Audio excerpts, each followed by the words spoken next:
Welcome back. Today, we are stepping into a landscape where memory, imagination, and distant horizons blend together. Our story travels along old trade routes, the kind that stretched across deserts, through port cities, over waves of quiet seas. These routes carried silk, spices, gemstones, and also stories. Among the most remarkable of these stories is the legend of a bird so vast, so powerful, that its wings were said to darken the sun itself. This is the roc sea, a creature of Arabian tradition and myth. The roc appears most famously in the collection of tales known as 1001 Nights. In these stories, travellers speak of a creature that lives in remote islands far from familiar coasts. No ordinary bird. The roc is described as having wings wide enough to cast entire valleys into shadow. It was said to patrol the skies as if the world beneath it were only a small stage. Sailors and merchants told of seeing it swoop down to seize elephants, carrying them into the air with effortless strength. They spoke of nests the size of small villages, and eggs so large that a person could stand inside the shell. These descriptions were not quiet whispers. They were shared with awe, sometimes with fear, and always with a sense of the world being far larger and more mysterious than anyone could fully understand. What makes the roc compelling is not simply its size, but the environment that allowed its legend to form. The Arabian world was deeply connected to trade. Ships travelled from the Arabian Peninsula to East Africa, the Indian subcontinent, and beyond. Along these journeys, travellers encountered cultures, landscapes, and animals unfamiliar to them. It was in these encounters that imagination could take root. A large bird may become a massive one. A strange egg may become a myth of impossibility. So, when people told of the ROC, they were not merely describing a creature. They were expressing a feeling of standing before something vast, something that suggested the world still held secrets far beyond human understanding. And that feeling, more than the feathers or the wingspan, is what allowed the roc to endure in memory. When storytellers described the roc, they did not speak of it as merely a large bird. They spoke of it as something that shifted the scale of the world itself. Its wings were said to be so wide that, when the roc took flight, the sky dimmed, as though a passing cloud had swept across the sun. This image was more than dramatic. It was a way of expressing an experience of something that felt beyond the ordinary frame of life. Descriptions of the roc's strength often centered around a single, unforgettable claim that it could lift an elephant. Not just any animal, but one of the largest creatures walking the earth. The ROC, in these stories, would descend from high in the sky, its shadow falling across the land first, like a silent warning. Then, with a quick and decisive motion, it would grasp the elephant with talons described as the size of pillars. The bird would rise again, leaving behind nothing but astonishment. In the context of storytelling, this detail served several purposes. It communicated extreme power in a way that listeners could visualize immediately.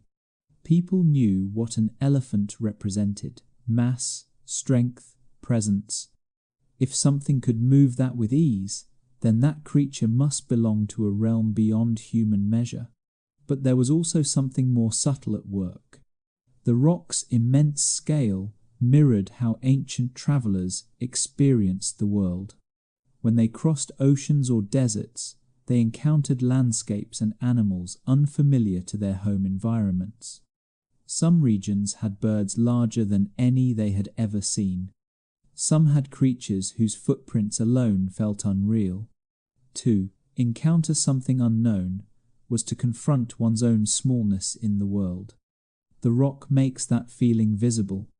The ROC's strength also played into a larger theme, common in many myths, the presence of forces that cannot be bargained with or controlled. A creature that could carry an elephant was not a companion, not a tool, not something to be hunted. It was a reminder of the natural world's independence from human intention. In this way, the rock was not only a creature of size, it was a symbol of magnitude, a reminder that the world, even when mapped, remained vast. When we shift from legend to the quiet lens of biology, the rock becomes something else still fascinating, still meaningful, but no longer plausible as a physical creature. To understand why, we look at how flight works in nature. Every bird that has ever taken to the sky must balance three things: weight, wingspan, and muscle power. The larger the body, the more power is needed to lift it. Yet, as size increases, weight rises faster than strength can compensate. There is a natural limit to how large a flying creature can realistically be. Scientists studying ancient species have traced this limit through fossils. The largest known flying bird, Argentavis magnificens, lived millions of years ago in South America. With a wingspan perhaps as wide as a small room and a weight near 70 kilograms, it was already pushing the extreme boundary of flight. And yet, even this impressive creature could not have lifted anything as heavy as an elephant. It likely hunted small mammals, using air currents to glide rather than relying on constant wing beats.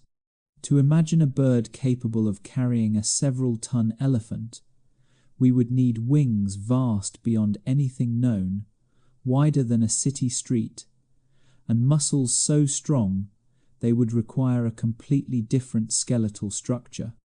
The body would have to be both enormous and incredibly light, and even then, the physics simply do not align. Air resistance, energy consumption, and lift all push back against the idea. But myths are not failures of science. They are reflections of how people perceived power before they understood its mechanics. For the travellers who first spoke of the rock, the world was expansive and mysterious. They encountered storms, towering cliffs, great waves, and lands where unfamiliar animals roamed. In such a world, the existence of a creature larger than anything they had seen was not simply possible, it felt natural. So the rock is not evidence of what once lived, but evidence of how humans once understood scale. It shows how awe can be translated into narrative, how the mind, when confronted with something vast, responds by making something even larger. In this sense, the rock's impossibility does not diminish it. Instead, it reveals the distance between what the world is and how it feels. When we consider how the rock entered human storytelling, it helps to remember that myth often begins with something real. In this case, historians and naturalists have pointed to a fascinating possibility that the legend of the rock may have emerged from encounters with the elephant bird of Madagascar, known as Aepyornis. This creature did not fly. It lived on the ground, heavy and powerful, standing over 3 meters tall and weighing several hundred kilograms. Yet, the most striking detail was not its size alone, it was the eggs. The eggs of the elephant bird were enormous, the largest of any known animal. A single egg could hold the volume of more than 100 chicken eggs. For a traveller arriving by sea, seeing such an egg would be a moment of shock. The mind would race to picture the mother that laid it. If the egg was this large, how immense must the bird be? Arabian sailors and traders travelled to the coasts of East Africa and Madagascar for generations. These journeys were long, filled with unknowns, and deeply shaped by oral storytelling. News, wonders, and warnings travelled together. A tale told in a port city might be retold months later in a desert caravan, only slightly altered by memory or by imagination. And in each retelling, distance allowed the details to stretch just a little more. It is not difficult to imagine how a grounded, flightless bird could become a creature of the sky in these stories. A giant egg might become the egg of a sky hunter. A tall bird seen from afar might be remembered as something larger than it truly was. And, once a story entered, the realm of the unknown islands, places few people had ever seen it, gained room to grow. There were also large raptors in Africa and Asia, birds, like the crowned eagle and the golden eagle, that could lift prey many times their own weight. To those unfamiliar, this sight could be astonishing. A smaller animal could easily be magnified in the mind of a witness, especially one far from home. Thus, The Rock may not have begun as fiction. It may have begun as an encounter, then became an impression, and finally turned into a symbol. Not a creature we can measure, but a creature shaped by the scale of wonder. To understand how the ROC moved from a distant curiosity to a widely recognized figure in storytelling, we need to look at the world of trade in the medieval era. Long before maps were charted in detail, there were routes, ancient paths across deserts, sea lanes shaped by seasonal winds, and caravan trails marked by memory more than markers. Merchants, sailors, and travellers acted as the threads connecting faraway lands, and stories travelled with them as easily as spices or silk. The Arabian Peninsula stood at the centre of many of these routes. Ships from its ports crossed the Indian Ocean, reaching the coasts of East Africa, India, Southeast Asia, and even beyond. On land, caravans moved northward and westward, linking with markets in Persia, Mesopotamia, and the Mediterranean. At each stop along these routes, travellers shared what they had seen or believed they had seen. In this setting, a story did not stay still. It gathered influences, like dust carried by the wind. A description of a large bird from Madagascar could blend with tales of powerful eagles known in Persia, or with stories of sacred animals from India. A rumour heard at a coastal marketplace could be retold later at an inland oasis, reshaped not by intent, but by the natural looseness of memory and the desire to hold attention. The Rock, in this sense, was a perfect companion for travel. It represented distance, literally and symbolically. To speak of the Rock was to speak of lands beyond the horizon, of places so remote that anything might be possible there.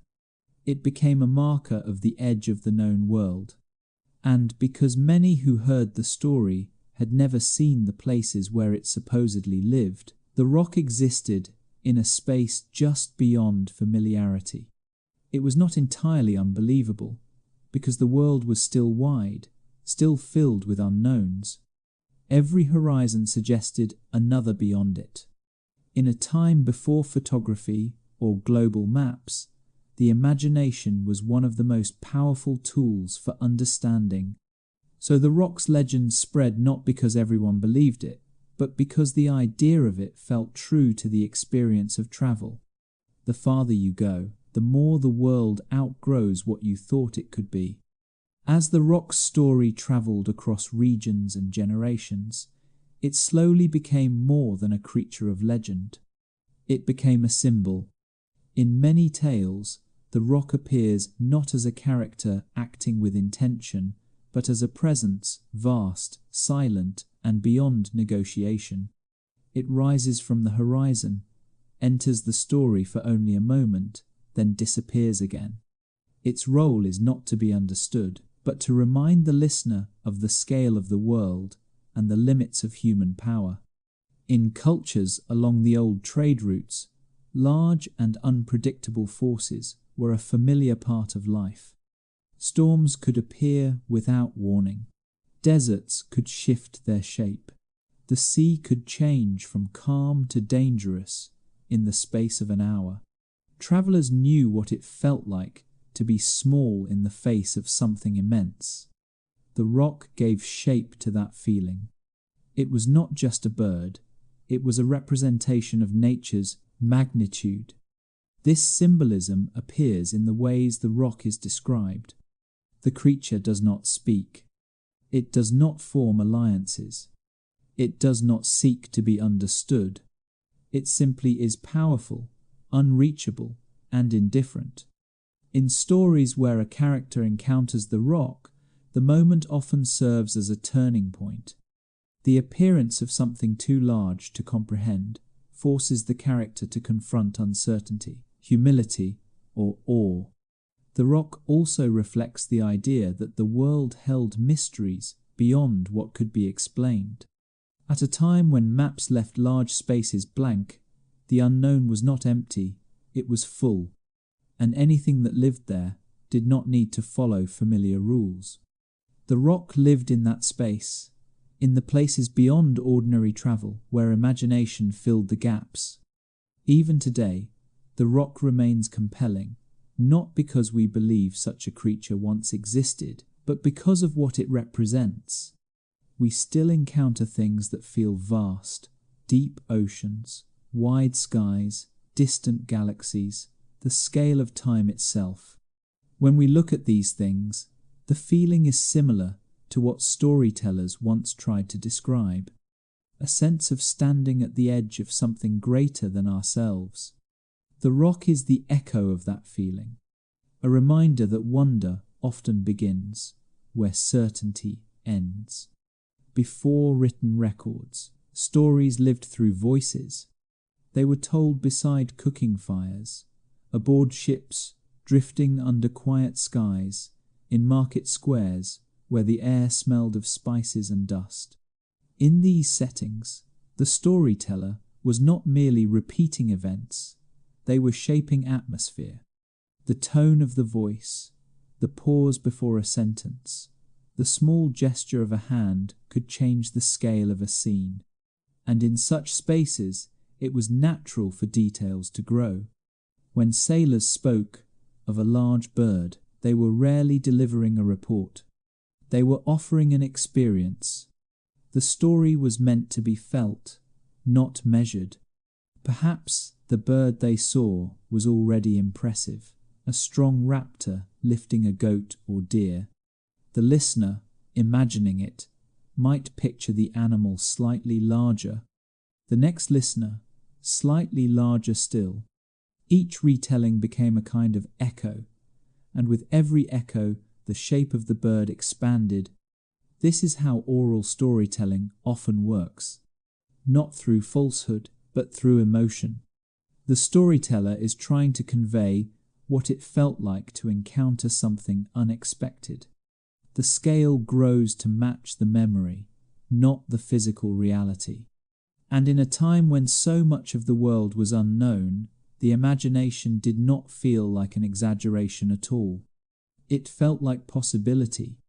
As the story travelled further and further from its source, the rock became less connected to any specific animal or place. It became a creature of distance living out there, where no one could easily confirm or deny its existence.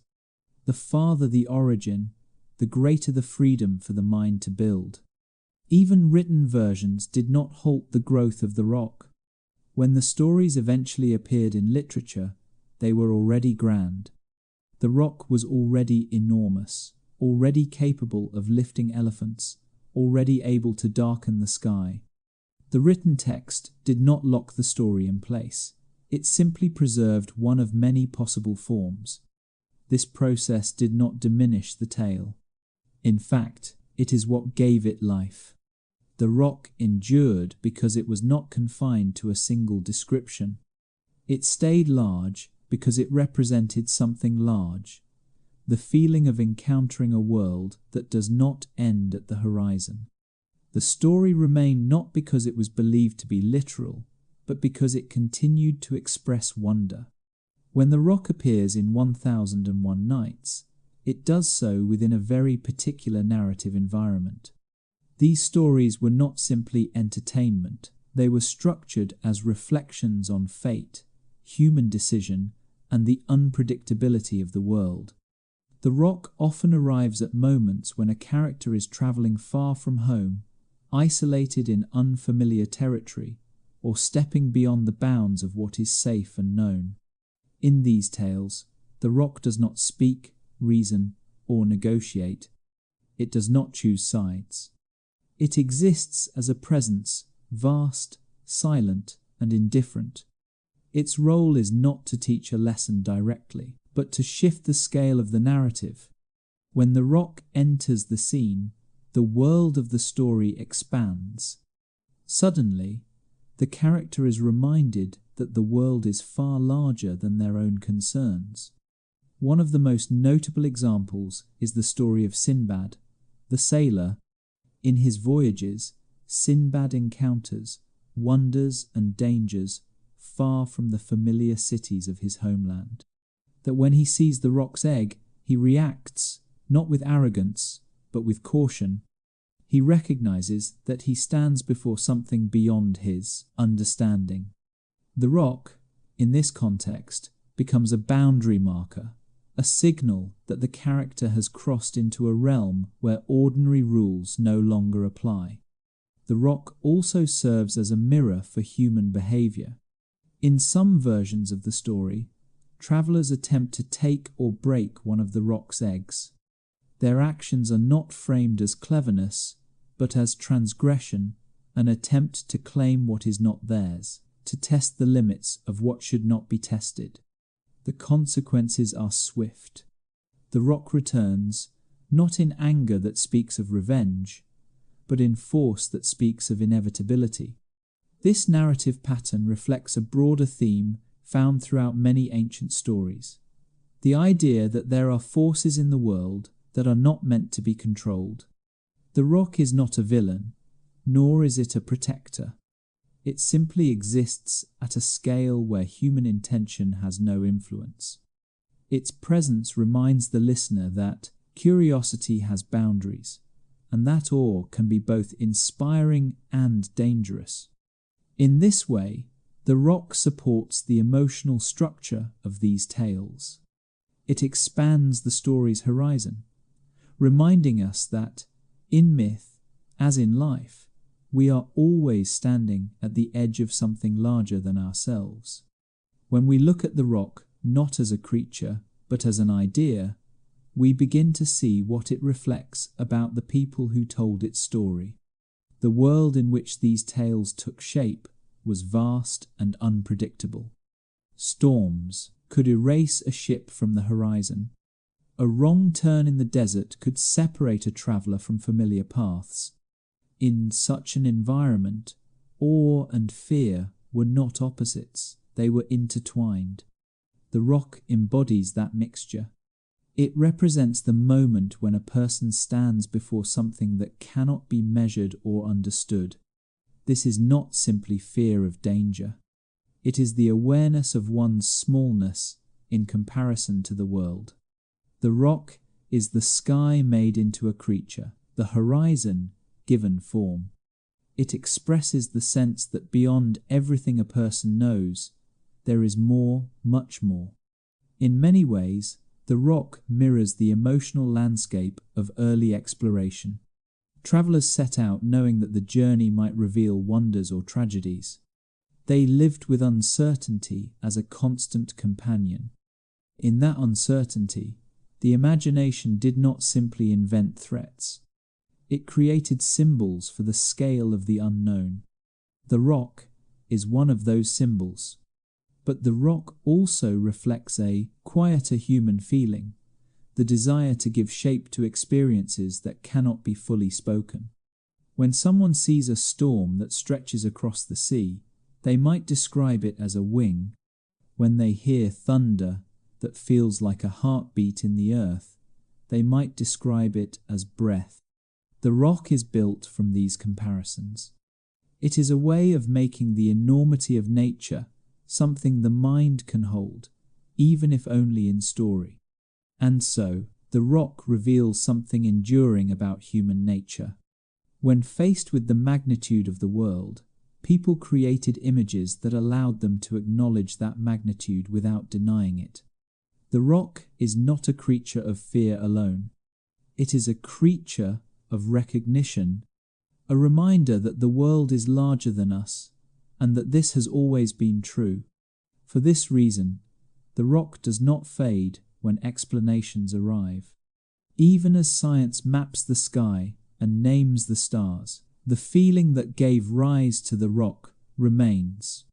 The impulse to wonder, the awareness of scale, the quiet, steady awe of standing beneath something vast. Even now, long after maps have traced the outlines of continents, and satellites have crossed the skies where the rock was once believed to fly, the legend has not disappeared. It remains, not because people expect to see the rock in a physical sense, but because the story speaks to something lasting in how we experience the world. Stories endure when they carry emotions that remain relevant. The rock holds the feeling of looking at something larger than oneself and recognizing that it cannot be controlled. It holds the awareness that the world extends beyond the limits of certainty. These feelings have not changed with time. They still rise when we look at the ocean, or the night sky, or the quiet immensity of a mountain range. The rock also survives because it lives at the crossroads between truth and imagination. It is not tied to a deus, single culture, a single landscape, or a single explanation. Instead, it exists in that open space where the unknown begins. Myths that endure are not just stories. They are frameworks that help people navigate mystery. The rock provides a language for describing the sensation of encountering something too vast to fully understand. In literature, art, and storytelling today, the rock appears less as a biological creature and more as a symbol. It represents distance, greatness, and the awareness that knowledge has limits. It reminds us that curiosity can stretch beyond certainty, and that wonder often begins where clarity ends. The rock is not meant to be solved. It is meant to be acknowledged. There is also something gentle in the endurance of the ROC. It suggests that even in a world defined by information, there is still space for mystery. The human mind does not lose its capacity for awe simply because it learns more. In fact, understanding can make the unknown feel even larger, because the horizon expands as knowledge grows. So the rock remains not as a creature we expect to find, but as an image we return to when we feel the scale of the world press softly against our sense of self. It remains as a reminder that wonder is not a relic of the past. It is something that lives quietly within us, waiting for the moment the sky feels suddenly bigger than we remembered. When we look back across this journey, from the rested, distant coasts of Madagascar to the pages of 1001 Nights, the rock stands not as a creature to be proven or disproven, but as a reminder of how people once understood the world. It represents the horizon before maps, the sky before measurements, the ocean before navigation charts. It is the symbol of a time when mystery was not something to be solved, but something to be lived alongside. The ROC, in that sense, is still with us. It appears whenever the world feels too large to fully hold in our hands. It lingers in the way we look at a mountain and fall silent, or in the way the night sky makes us pause. The legend endures not because it claims to be real, but because it reflects something real inside us. the quiet astonishment of being small in a vast and extraordinary world. Thank you for spending this time here, listening quietly, letting the story unfold at its own pace. If you would like to continue exploring more histories, myths, and the gentle spaces between them, you are welcome to return. There is always another horizon to follow, another story carried on an old wind,